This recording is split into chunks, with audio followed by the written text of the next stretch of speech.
Hey guys, how are you doing? Hope you all are okay. So basically, I made a plated skirt a few months ago and this is how I made it. Also, thank you so much to the channel Vintage Thirsty. She guided me how to make the skirt. So if you also want to make the skirt, you can watch her video also. It's very detailed. Okay, so moving on. These are the things you need. First, cloth. The amount of cloth you need is 3 times your waist. For example, my waist is 28.5 inches. So 28.5 inches into 3, this gives you 85.5 inches.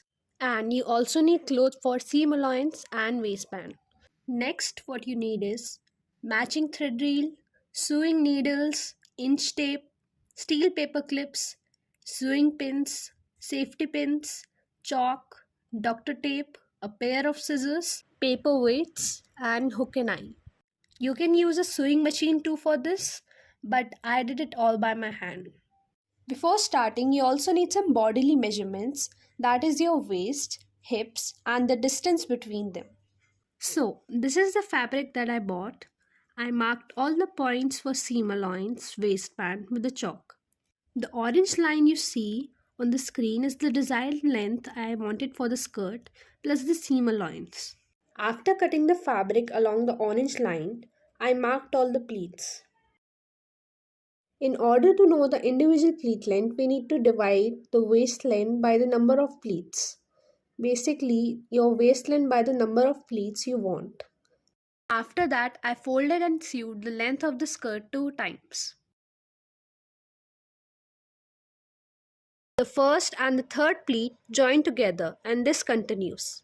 And this is how the pleats are folded and made. Now, we need to sew our pleats, but how much? This is determined by the measurement we took earlier, that is the distance between the hips and the waist. Mine came out to be 7.5 inches. Now, before sewing, it's very important to first displace the pleats. I displaced each pleat by 1.5 centimeters so to give the room for hips. And then I marked it by sewing pins. Wow, look how pretty the skirt looks now. It's time to sew our pleats.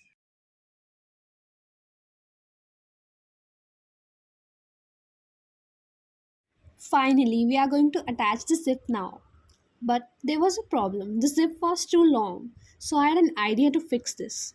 I marked the length of the zip I wanted and sewed there. Then I marked another line and cut it, and I fixed it. In order to sew the back of the skirt, I first measured and marked the zip's length on the skirt, and then sewed just until that point from the bottom. We are almost done now. I attached the zip and the waistband using the steel paper clips and lastly attach the hook and eye to secure the skirt.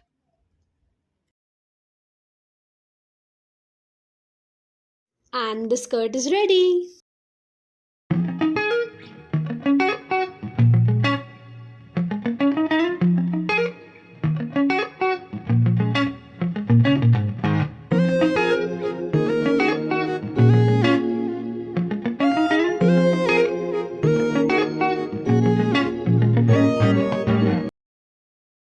Since this was my first time making a skirt, I obviously made some mistakes.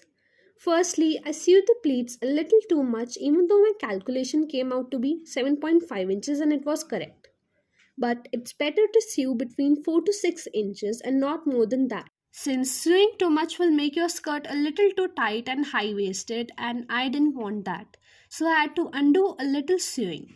Secondly, I also had to undo a few pleats because the size of the skirt was bigger than my waist size. So that's it. Thank you so much for watching. Make sure to like, share and subscribe my channel. And bye bye. Take care.